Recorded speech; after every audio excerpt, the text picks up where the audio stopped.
What's going on, everybody? Welcome back to the MC Show. It is your boy MC. Please don't forget to like, comment, and subscribe. Any and all help would be greatly appreciated. Today, we're gonna dive into some Western Conference teams, see where they're at in the hierarchy in the Western Conference. That's going to be an absolute brutal war. I decided to pick the four California teams: Sacramento Kings, Los Angeles Lakers, Los Angeles Clippers, and the Golden State Warriors. We're going to discuss all those three teams. Again, before we get started, please don't forget to like, comment, subscribe, share this video with your friends, families, even complete strangers. That's not a bad idea. Okay, so we're going to get started. I have a lot more criticism for the Kings and the Warriors. So let's do like a sandwich. Let's start with the Clippers, cuz I think the Clippers have done a lot of good things, and we'll end with like the Lakers, cuz I sneakily think the Lakers have not had a bad offseason, and we'll just put the Kings and the Warriors in the middle, cuz I'm a little critical of those two, mainly the Sacramento Kings. But we're going to start with the Los Angeles Clippers. The Los Angeles Clippers made a bunch of moves. I discussed it in my last video, started free agency. I know it's been a little minute, but they remember signing Brook Lopez, backup center, trading for John Collins, who's on the last year of his contract. But they did recently get Bradley Beal on a 2-year, $11 million deal after getting waived and stretched by the Phoenix Suns. Who also has a player option for the last year of his deal. CP3 coming back for his 21st season in Los Angeles, which I think is fine. Obviously, a big reason for that is he wants to be closer to his family. He has talked about that on numerous occasions, being away from his family. It's the same reason why Damian Lillard went back to Portland. You know, Damian Lillard was away from his family, and he wanted to be near his family, especially since he's going to rehab. But CP3, he did say this was probably going to be his last season in the NBA, finishing it off with the Clippers, which is the franchise where him, Blake Griffin, and DeAndre Jordan turned it into not a, not a laughing stock. The Clippers were a laughing stock to the Lakers for many years, until they got CP3. And although they didn't win a championship, although they choked, although they never made the conference finals, you can't say that the Lob City Clippers were not one of the most fun teams you've ever watched. They were absolutely amazing. I think the thing that I like about the Clippers is they can be very versatile in terms of their lineups. You have Lopez and Collins and Zubac and Derrick Jones Jr. and Kawhi Leonard, just a bunch of different front court options who do totally different things. Zubac is a post player, is a paint player, lob, rebounding, shot blocking, presence in the paint, while Brook Lopez is a stretch big and spaces the floor, can also protect the rim as well though. Then you got John Collins, who shot good from three last year in Utah, but isn't necessarily a great 3-point shooter, but is kind of respectable. You have him, but he's also a lob threat. He's extremely athletic. Does have a little bit of defensive versatility to him. A little bit. I would expect in this Clippers system. Last year, the Clippers obviously are coming off a season where they were a top 5 defense. Maybe they could bring out, some defense in him, and maybe this could be the best defense we've ever seen him play. Who knows? But he does have good qualities. He's athletic, can shoot three a little bit, and can defend a little bit across multiple positions. Kawhi Leonard is Kawhi Leonard, obviously. Derrick Jones Jr. was a big part of that defense. Athletic wing defender, good on-ball defender, good perimeter defender. And you could mix and match a lot of these lineups. Obviously, Kawhi is going to start. Who's going to start at that 4 position is going to be really interesting to me. Is Derrick Jones Jr. going to start to, keep that defense up? Or is John Collins going to start? Who knows? I think there's a world where they both can start. When they first got John Collins, I was thinking, okay, John Collins is definitely going to start. You give James Harden a rim running lob threat, because Zubac isn't necessarily the athlete that John Collins is. So, and you saw John Collins and Trae Young. You saw how deadly of a duo those two guys were in Atlanta. But there again, Derrick Jones Jr. is so good defensively and is an improved 3-point shooter that, you know, sacrificing that defense for what John Collins brings, is that something the Clippers are willing to do? Who knows? But again, just having that option, I think, is something that they probably haven't had in a long, long time. And then in the backcourt, you have James Harden and Chris Dunn and CP3 and Bradley Beal. Bogdanovich is still on the team. Like, Beal can start. Maybe he comes off the bench. Again, it's a sort of the same deal with Chris Dunn and Bradley Beal. Is Bradley Beal gonna start? Obviously, Bradley Beal sneakily had a good season. I know a lot of people may not look at Bradley Beal as a good player anymore, but 17, 18 points on 50-40 shooting splits. I mean, that's a pretty damn good player to me. He came off the bench a little bit in Phoenix. I don't think he was too happy about that. He might be happier with it on the Clippers. So I think that there's a spot for him off the bench when James Harden is not on the floor, to where he can have the ball a little bit more and attack closeouts. Maybe even if James Harden is on the floor, like, what if James Harden is running a play and then shifts the defense over to his side with him and Zubac, and then flashes the ball out to Bradley Beal, and Bradley Beal, I don't know, shoots the three or attacks a closeout. Like, Bradley Beal is still capable of doing those things. Off the bench, he could probably have the ball a little bit more, where he could orchestrate things, play make a little bit more. There's room for both, and I think Bradley Beal can thrive in either role. Obviously, Chris Dunn, you saw in the playoffs, he essentially couldn't really start anymore, because when him and Derrick Jones Jr. are on the court, it's two guys who can't shoot the basketball, and teams are not going to respect either of those two guys. Even though Derrick Jones Jr. is an improved shooter, teams are still not going to respect him. Teams are still not going to respect Chris Dunn from the three, and it hurt them a little bit against the Denver Nuggets. So what are they valuing? I think that's my biggest question for the Los Angeles Clippers, is what are they valuing? They're gonna value the offense that John Collins can bring and Bradley Beal can bring, or are they going to value the defense that Dunn and Derrick Jones Jr. can provide? But all in all, you know, I'd even talk about CP3. The fact that CP3 is in his last season, I'm not expecting much from him, to be honest. There might be games where I don't know if he'll get DMPs. I don't know if Tyronn Lue will do that to him. But there are going to be games where they might not need him. Just because they have a lot of depth. Are you going to play CP3 and Bradley Beal together? I mean, CP3 obviously still play. You know, he plays a little bit slower, but still can pass. Still very smart. Still runs pick and roll very well. Still a fantastic passer. You know, I mean, that could help, like Brook Lopez, for example, if they want to run some pick and pop game.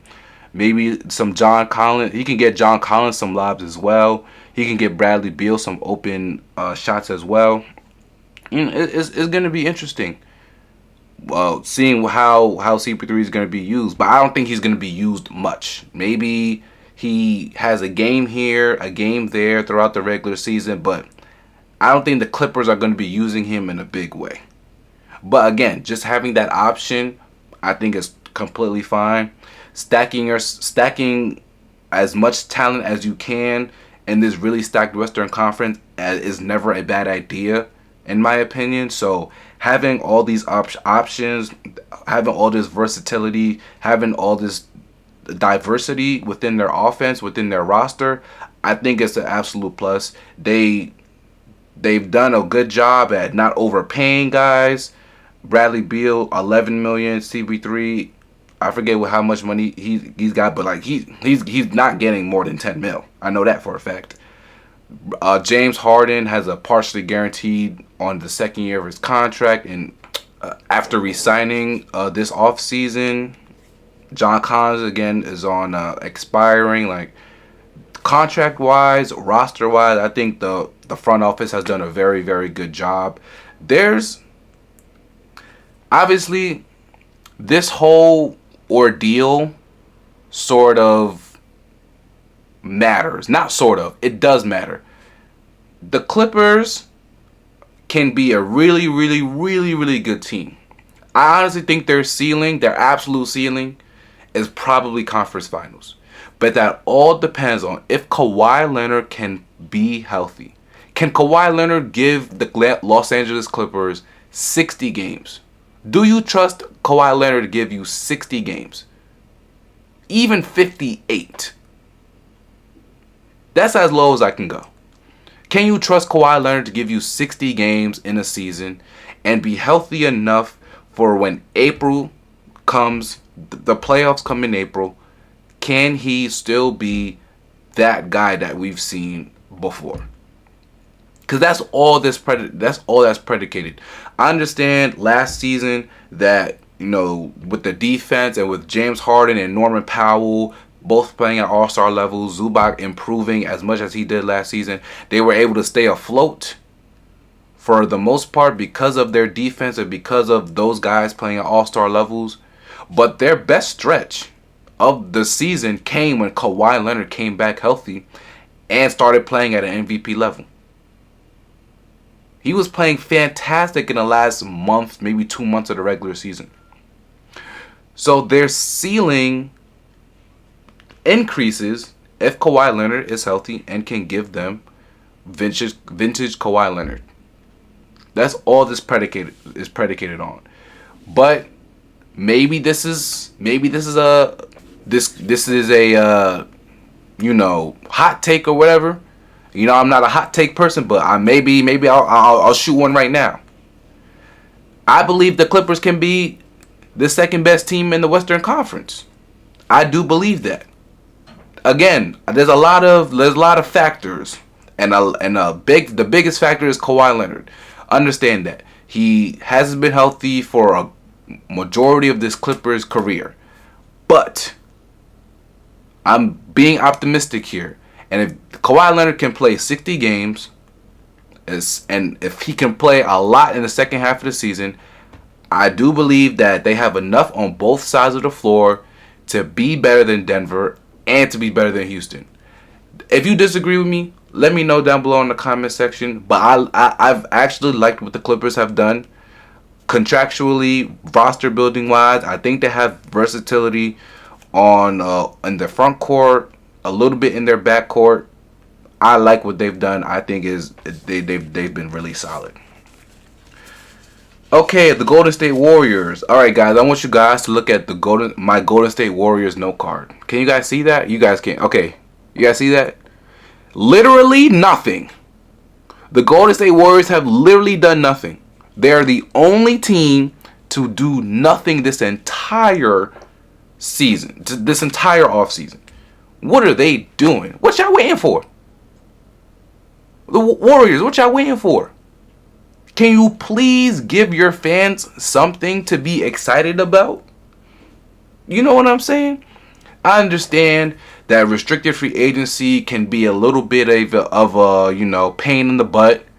Jonathan Kuminga, his contract situation is a little problematic. He is someone who wants $30 million. He wants the max. The Warriors are not willing to pay him the max, understandably so. So Jonathan Kuminga has to go find that $30 million, somewhere. But at the same time, I think the Warriors are also willing to keep him. I think the Warriors have like 1 foot in, 1 foot out. Would they love to keep Kuminga? Probably. But are they okay with him trading him and leaving him? I think they're okay with that too. But they just haven't picked a direction yet. That's the biggest issue. The Warriors are just doing nothing, like not resolving this Kuminga situation. Like, If him and his representation, if they're not going to move off the $30 million max contract or whatever, then you just got to trade him and try to get as much back as you can. Teams are interested in Jonathan Kuminga. He does have talent. He is extremely athletic. He gets to the basket. I wouldn't say he's an inefficient player. There's obviously things he doesn't do well. He doesn't fit with the Warriors system. He's not really much of a ball mover. He doesn't pass very well. He doesn't have good court vision. He doesn't have elite IQ. I understand all that. So for like non-Jonathan Kuminga believers, I'm kind of with y'all. I'm also kind of with the Kuminga believers, like Zach Lowe, for example. Zach, I know you love Jonathan Kuminga. But the fact that it is January 26th, I believe. Yes, January 26th on a Saturday. The fact that there is no, end in sight for the Jonathan Kuminga situation is insane to me. Hurry up and do something. There's rumors flying around that Al Horford is ready to sign. I think that's a good pickup for them. I know Al Horford is 39 years old, almost 40. I won't lie, I did not think Al Horford a couple years ago would age as well as he did. As he has. And Al Horford has aged way better than I have thought. He's still not a bad defender for his position. He still shoots the ball pretty well. He doesn't move that slowly, to be honest. Obviously he's older, so older people just move slower, but he moves pretty decently for his age. And Draymond Green, you don't want to give him 82 games of having him playing center at his size. Getting someone who's actually center size like Al Horford, I think, can really help and benefit them. But he also is, again, 39 years old, and your three best players, your three most important players are already in their mid to late 30s as well. So I understand the concern with the age, but in terms of the player prototype himself, I do like the Al Horford pickup if they get him, though. They haven't gotten him. De'Anthony Melton, someone who also is rumored to be that could go back to the Golden State Warriors. Obviously, he was on a team last year, partially tore his ACL, so he's out for the year, and they had to get rid of him for a roster spot. But he is a good player when he's healthy. The problem is he just hasn't been healthy the last few seasons. Philadelphia, a little bit in Memphis. Obviously, with Golden State, he hasn't been healthy. But he shoots the three. He defends very well. I think he can fit with the team pretty well. If I'm the Golden State Warriors, I would try to go get Trey Lyles. I believe Trey Lyles is on the market right now. I think he's a free agent. They need someone who's 6'9", 6'10", that could play the power forward position. He is able to do that. Please, if you're the Golden State Warriors, try to go get Trey Lyles. Or just try to do something. Again, the fact that it's July 26th and you haven't done nothing is an issue. You have to resolve this Jonathan Kuminga situation. And I understand it's not only him. I understand. Cam Thomas doesn't have a contract right now. Quentin Grimes, no contract right now. Who's the other restricted free agent? Quentin Grimes, Cam Thomas, Josh Giddey, Jonathan Kuminga. They don't have contracts right now. Understandable. But man, dude, the Warriors, you got to get active. You can't look at these teams and have this window that you opened up for yourself. When you trade for Jimmy Butler, you told Steph and Dre and the Warriors, this is our moment. We're trying to get number 5 for Steph right now.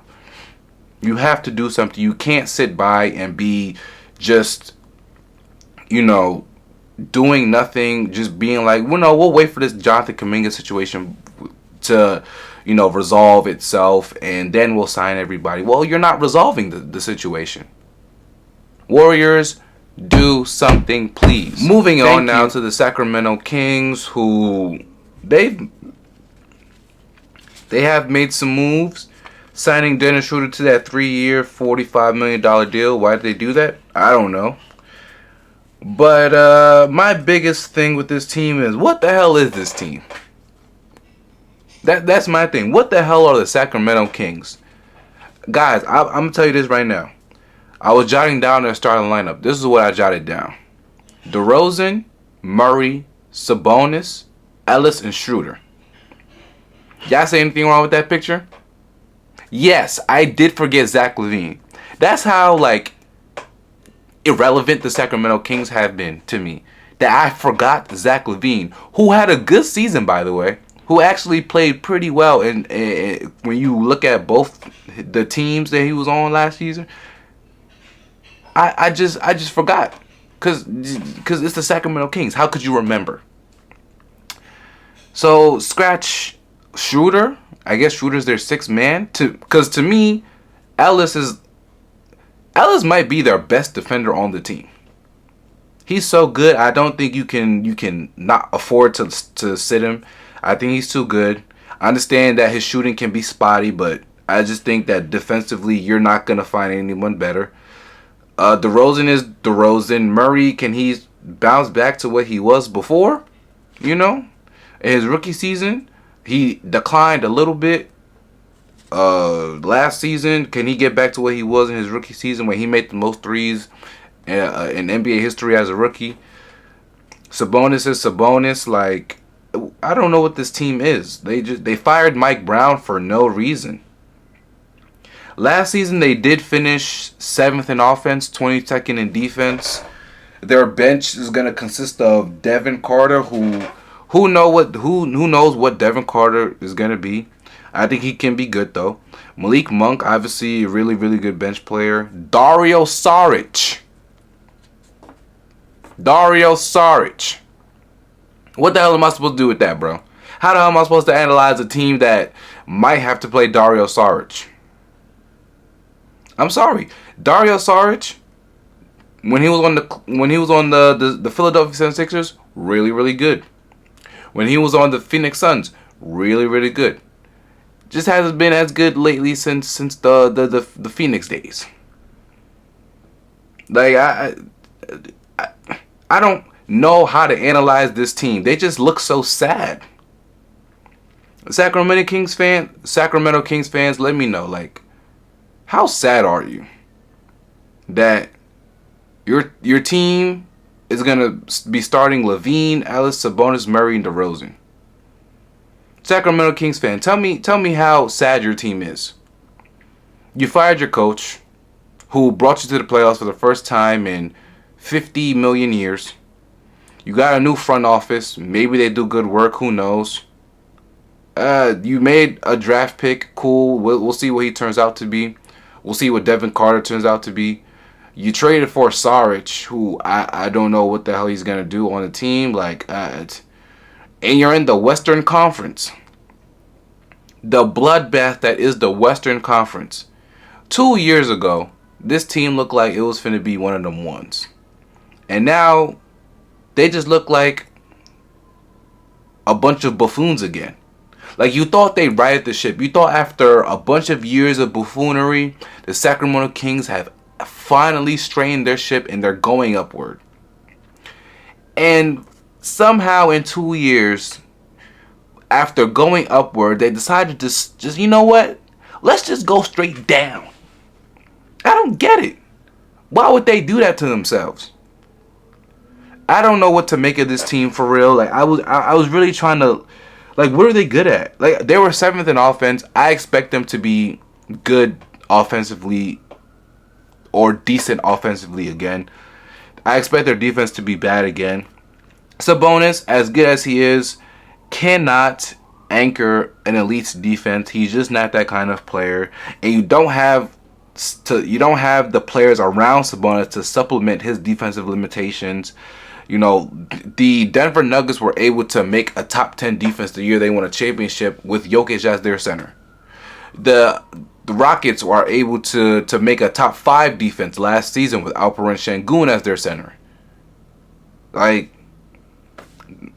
But those teams put pieces around their best player who isn't a good defender to help him.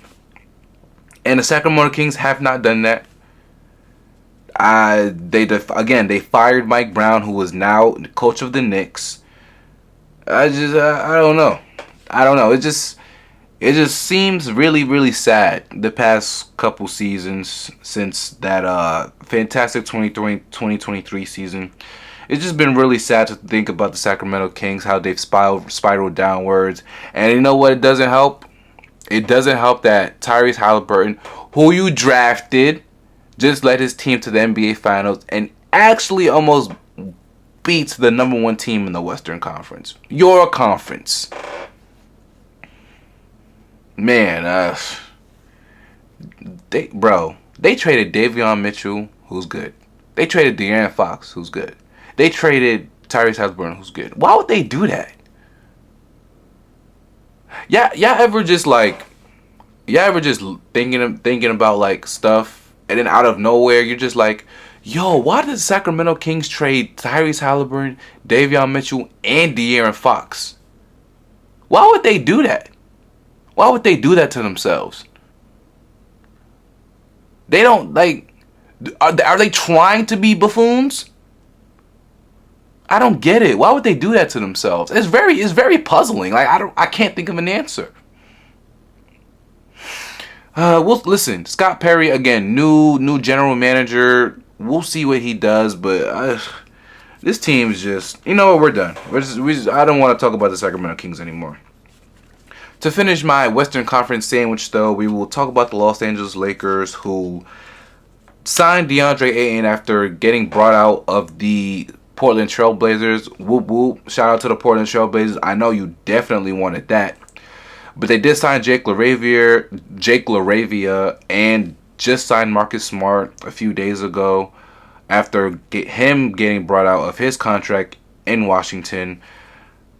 I know people might be looking at this and might not be thinking, okay, they made a dramatic changes. I actually think these are like, I think Ayton will look better in LA than he has in Portland. I think if he doesn't, then I don't know what else to say. You have LeBron James and Luka Doncic to your left and your right. There's no way you could be playing like as bad as you did in Portland, DeAndre Ayton. There's no way you can. Like, you're gonna get shots. If you play defense the way you did when you were with the Phoenix Suns, then it can work. It can work. Jake LaRavia, I think he's a good player. He's 23. He's young. He's essentially, they didn't want to pay Dorian Finney-Smith, so they decided to bring Jake LaRavia in. He shot 43%, 42% from three in his 2 stops last year. I think he's a fine player. I think he can play with Memphis. I think he can play with the Lakers. I think he'll be in the rotation. I think he's someone JJ Redick can rely on. And again, he's young, so he still has a lot more to develop. He's not a finished product at all. Marcus Smart, we'll see. Marcus Smart is a to be determined kind of guy. I do just like the signing, and I like the theory of him.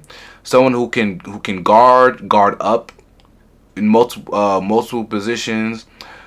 Someone who theoretically can make a few catch and shoot threes. Someone you can give who just is another ball handler outside of Luka and LeBron. Obviously, Austin Reeves is also a ball handler. I expect Marcus Smart to come off the bench. I expect Jake LaRavia obviously to come off the bench, and Ayton is their new starting center. My biggest question with the Lakers is, however, their defense. Last season, they had a stretch where they were the number one defense. Some of that was with Anthony Davis, but then he got hurt, then he got traded, but they were still able to keep it up because JJ Redick coached them up. LeBron played some of the best defense I think I've seen him play in years. A lot of flying around, a lot of forcing turnovers, just causing a ruckus. Can they do that for 82 games, though? Because they did that for half the season. Now, can they do that for a full 82 games? I don't think you can rely on LeBron to play that kind of level of defense in November and January and March and still have enough energy in the tank for a playoff run. Again, this is why I think Ayton is so critical to the Lakers' success this season. If he can play the level of defense that we saw when he was going to the finals and going to the playoffs with the Phoenix Suns, I think this changes the trajectory of the team's defense at least. I'm not saying the entire season. I'm not saying they're going to be a finals team or whatever. But if Aiden can play like he did in Phoenix, I think they're cooking with something. And then my second question is consistent shooting. Obviously, Luka can shoot. LeBron is an improved shooter. Luka's an improved, not Luka. Austin Reeves can shoot the ball. Off the bench though, Gabe Vincent, he can be streaky. Jared Vanderbilt can't shoot at all. Teams are not going to guard him. Jackson Hayes, DeAndre Ayton, I don't think is a real actual pick and pop threat at all. Jake LaRavia, obviously 42% for three. I feel like I have to watch some Jake LaRavia highlights. Maybe I'm the first person on earth to ever say that. But I have to watch some Jake LaRavia highlights. Really, really dig deep to see how far teams would leave him. Are teams leaving him open if Luka is driving? If Luka is driving on the left side and Jake LaRavia is in the left corner, or is somebody helping off Jake LaRavia? That's something I'm gonna need to look for when I look these things up. But theoretically, he is someone who can space the floor. But I don't see them as like the Boston Celtics were last year. I don't see them as the Milwaukee Bucks, who was the best 3-point shooting team last season. I don't see them as that. But they shouldn't be like a bad shooting team. But can they be a good enough shooting team around LeBron and Luka is my question. But all in all, we're being optimistic here. I think Ayton can be better than we've seen the last couple seasons, and I've liked the small pickups of Smart and LaRavia. I think this team, like after OKC, I think OKC is in tier by themselves. Houston, the Clippers, Denver, like Lakers, kinda in that category. Maybe not better than the Lakers, not better than the Clippers or the Nuggets or the Rockets, but could they? I expect them that they can still be a 4 or 5 seed, avoid the play-in tournament. I think they're good enough to do that. And then anything is possible in the Western Conference, or anything is possible, I guess, in the playoffs. If you get lucky, somebody gets injured or whatever. But I'm a little bit higher on what the Lakers have done this offseason than maybe others have. I know LeBron has been a big question. Is LeBron going to ask for a trade? Luka seems to be more of the focal point. I think LeBron is staying. I'd be shocked if he asked for a trade. I think that they have a decent team around him. I think that they can compete. I think they can win a playoff series. Could they win 2 if they avoid OKC? Possibly. I expect LeBron to stay. I'd even mention, I think that the Bronny James has been pretty good. It was pretty good in preseason. Not preseason, summer league. My biggest thing was I think Bronny James' confidence skyrocketed and went up. He looked way more comfortable handling the ball, finding his offense, playmaking for others. I really like what I saw from Bronny James. If he can be something for them throughout the regular season, I think it's an absolute W. Again, it's depth for a team that has one of their 2 best players as a 40-year-old LeBron James. Like, is having your depth pieces be able to take you through regular season games is very important. Something that the Warriors need to consider. But I've liked what Bronny James has done this summer. I like what the Lakers have done. I like what the Clippers have done. Sacramento Kings are too sad to even mention again. And the Warriors, I think the Warriors are going to be a good team. If like the rumors of who they want are true, Al Horford, D'Anthony Melton. But they just have to do something. You gotta do something. You know what I'm saying? But that's what I got for these California teams. We'll talk about some few other Western Conference teams and in the next video. Another video after, we'll talk about the Eastern Conference teams, the Leastern Conference as people like to call it. But that'll be all coming up soon. Thank you guys for watching. Thank you guys for listening. Let me know what you think down below.